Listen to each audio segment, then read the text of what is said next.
Fantasy Freaks and Geeks. What's going on? James Coe here with you. It is a Thursday when you're listening to this podcast, which means you know what time it is. It is time now for the Sleepers. Today, we are talking about quarterbacks and running backs. I'm going to run you through a couple of sleepers that I like here. I'm not going to lie to you. It's a little bereft at the running back position, but I feel really good about streaming quarterbacks this week. And we're going to start with Bo Nix taking on the Baltimore Ravens. The Ravens have allowed the third most fantasy points per game to the quarterback position. And man, they have been getting hammered through the air by a litany of quarterbacks. An almost unbelievable 5 of their last 6 quarterbacks have scored at least 20 fantasy points against this Baltimore unit. The one guy who didn't, believe it or not, it's actually Josh Allen, of all people, was the only player who was the only quarterback they faced in their last 6 games that did not put up 20-plus fantasy points. So, again, Bo Nix has been playing better. I told y'all about Bo Nix last week, and he came through for you. Nix, again, slowly but surely has been improving. His grasp of this notoriously complex Sean Payton offense has noticeably improved as well. And as a result, man, hey, listen, again, he's been putting some pretty good games together. He has scored 20-plus fantasy points in 3 of his last 4 games. He's got a great matchup against Baltimore. He's been coming alive just a little bit. So, again, we like Courtland Sutton in this matchup as well. I know I said I was going to talk quarterbacks and running backs, but again, sneak peek into tomorrow's episode. We like Courtland Sutton, baby. All right, so let's go there with Bo Nix. All right, let's talk about Joe Flacco taking on Minnesota. Now, we know that Joe Flacco was named the starter, and Anthony Richardson was moved to the bench. I went on my big, long rant about that. I must be, by the way, I feel like I'm on an island or something. I feel like the regular people, the people that are listening to me, I feel like, y'all hear what I'm saying. All these guys who, all, like the advanced the analytics people, for whatever reason, I feel like a lot of the younger NFL analysts out there too, like, I don't know, man. Like, they're just so against putting Anthony Richardson on the bench, and it flies in the face of history. But shoot, I don't know. I feel like I'm screaming into the wind or something, bro. Like, it's crazy. I'm literally one of the very few analysts out there saying this can actually be a good thing for Anthony Richardson. Anyways, neither here nor there. Let's talk about Joe Flacco taking on Minnesota. Brian Flores has the Vikings defense. Look, they're definitely punching above their weight. They don't have a lot of name players. Let's be real. And so from a real life perspective, Brian Flores has the Vikings playing pretty well defensively. I'm not going to lie, but I'm not breaking any ground here, man. It is a very high risk, high reward style that they play in Minnesota. They have given up a ton of big plays this year. Now, they've made a ton of big plays on the defensive side too, but that's why, again, it's a high risk, high reward style that Brian Flores is deploying there in Minnesota. Look, on the season, they're about league average in terms of fantasy points per game allowed to the quarterback position, but they have allowed 2+ touchdowns in 4 straight games. As a matter of fact, they've given up 4 touchdowns in 2 of those 4 games. So yeah, Joe Flacco with the weapons that he's got there. Let's see if Pittman is a little bit more motivated. I don't know how much the back injury is playing a role in terms of what Pittman is putting on tape right now. But listen, Michael Pittman, Josh Downs, Adonai Mitchell, Alec Pierce. You've got Jonathan Taylor catching balls out of the backfield now in what will be just a normal old regular NFL offense being deployed by Shane Steichen, who's a good offensive coach, being played by a good number of, Pro Bowl level players. All those pass catchers I just talked about, these guys are good. All these guys are good. I mean, Alex Pierce is, again, he's a role player, but shoot, the role he plays is very important. Deep downfield shot. Josh Downs, potential future Pro Bowler. Michael Pittman, already a Pro Bowler. I mean, you know what I mean? Adonai Mitchell, again, another explosive rookie. I'm telling you, this is a very good group of offensive players they've got in Indianapolis. And I think Joe Flacco, as a more of a game managerial type of role, will fill in quite nicely like we have seen in weeks past. Let's just hope that Michael Pittman's back injury is not, one of these debilitating ones. I don't know. We'll see. Sam Darnold against Indianapolis. I'm going to stay in this same game, but I love this matchup for Sam Darnold as well. Okay, the Colts have not been good defensively, right? They're bottom 8 in pass yards.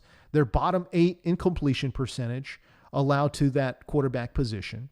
So, yeah, they've been pretty easy to throw on, to be honest with you. And overall, they've given up the 9th most fantasy points per game to the quarterback position. Listen, this despite the fact that they have faced 2 of the worst quarterbacks in the league in their last 3 games. Okay, Tyler Huntley and Will Levis were quarterbacks that this Indianapolis defense has faced. And yet, despite that, they've given up the 9th most fantasy points per game to that position group. Sam Darnold is not the dregs of the quarterback pool, all right? Sam Darnold's a solid starter right now, playing in a good system with good players, right? We like KOC, man. Of course, we love Jettas.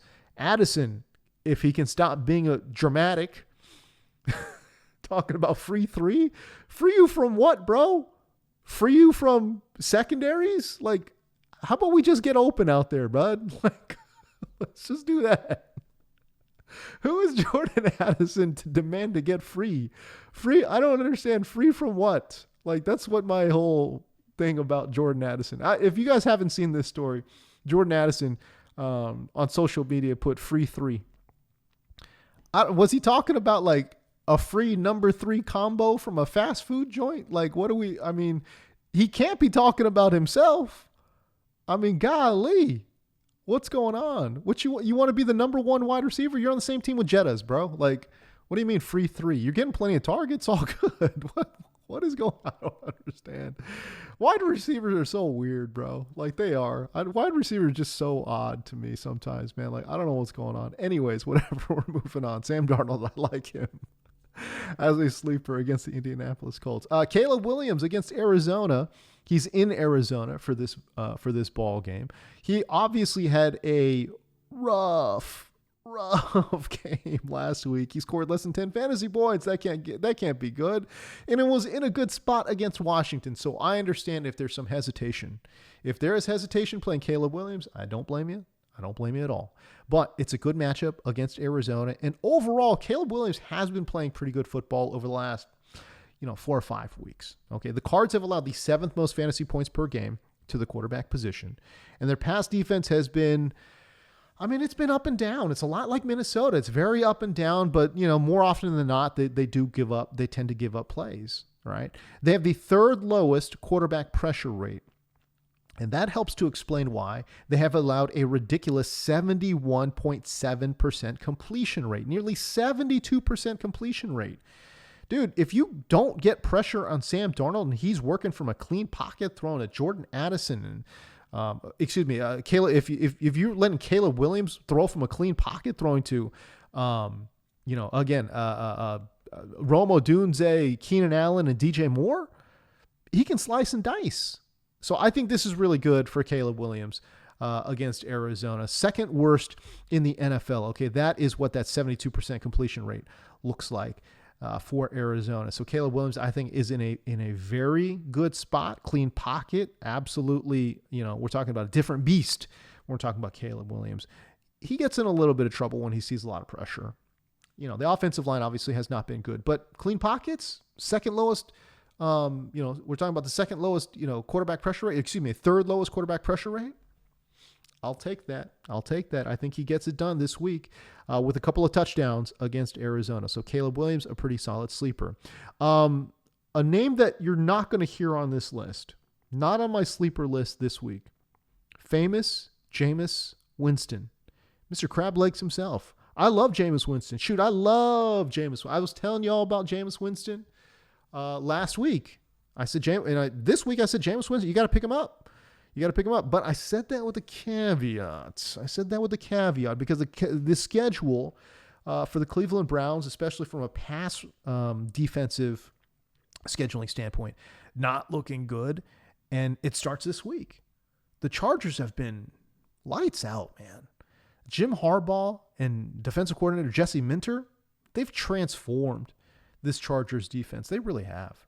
Right? The Chargers have allowed the 6th fewest fantasy points per game to the quarterback position. So I know you just picked up Jameis Winston. You're raring to go. You're like, yo, man, he's a streamer for me. I got to get Jameis Winston in there. Not so fast. Not so fast. Again, I like these other guys that I just listed more than Jameis Winston this week. Joe Flacco, Sam Darnold, Caleb Williams. That's why I list these guys, because they're going to be readily available, and I like them all ahead of Jameis Winston. Can I be honest with you, man? I like these dudes ahead of a lot of different quarterbacks. I mean, shoot, I'd like them all ahead of Aaron Rodgers. I'll tell you that right now. Vibes are all wrong for the New York Jets. I like Joe Flacco more than Aaron Rodgers. I can't believe I am saying that today, but I'm saying that today. All right, we're going to go to the running back position here. Let's talk about Devin Singletary taking on Washington, Tyrone Tracy working through the concussion protocol. I don't think, it seems extremely unlikely that Tyrone Tracy is going to play in this football game. And shoot, by the time you listen to this podcast on a Thursday, maybe it's a Friday, I don't know, he might be ruled out. Okay, but Singletary should see a ton of work, right, against a rush defense that is not good in Washington. I will say this: Dan Quinn has, like I was saying at the beginning of the year, that he was going to have an impact on this defense and that we should see them grow. We have seen them grow. Over the last couple of weeks, Washington's defense went from the literal worst in the NFL, their pass defense, to now a more stable, still below average, but more acceptable pass defense in the NFL. But I will say this: they're still giving up a lot of production on the ground. As a matter of fact, to opposing running backs, 5.35 yards per carry allowed to opposing backs. That's the second worst in the NFL. Okay. And Devin Singletary, going back to the Singletary side of this equation, in the 4 games to start the season where he played at least 68% of the snaps, Devin Singletary averaged 73.3 scrimmage yards and 2.5 receptions per game, right? So he's almost at 10 PPR points just with yards and receptions. Then you add in the 2 touchdowns that he scored in those first 4 games, and it adds up to a very solid 11.83 PPR points per game. I imagine that is the kind of work, again, north of 65% snap share. I imagine that's the kind of work that Singletary will see with Tyrone Tracy potentially sidelined here. All right, we go to Cincinnati. Chase Brown against the Las Vegas Raiders. I'm going to talk about snap share in regards to Chase Brown. He has definitely seen his role expand in recent weeks.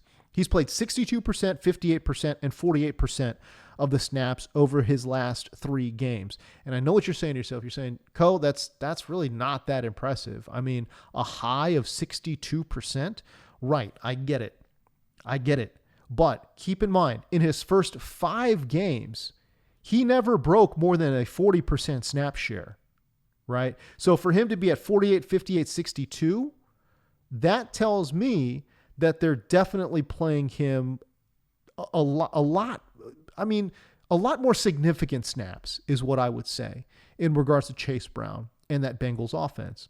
Also of major note here, this dude's special team snaps have absolutely plummeted, and that is a good thing. He played around 60% of the special team snaps the first 5 weeks of the season. He's played a grand total of 3 total special team snaps over his last 3 games, including 0 last week. Why do I say that's a good thing? Taking him off of special teams is a clear indication to me that the team wants to preserve him in a more featured role, and it just feels as if that has definitely been happening over the last few weeks here for Chase Brown.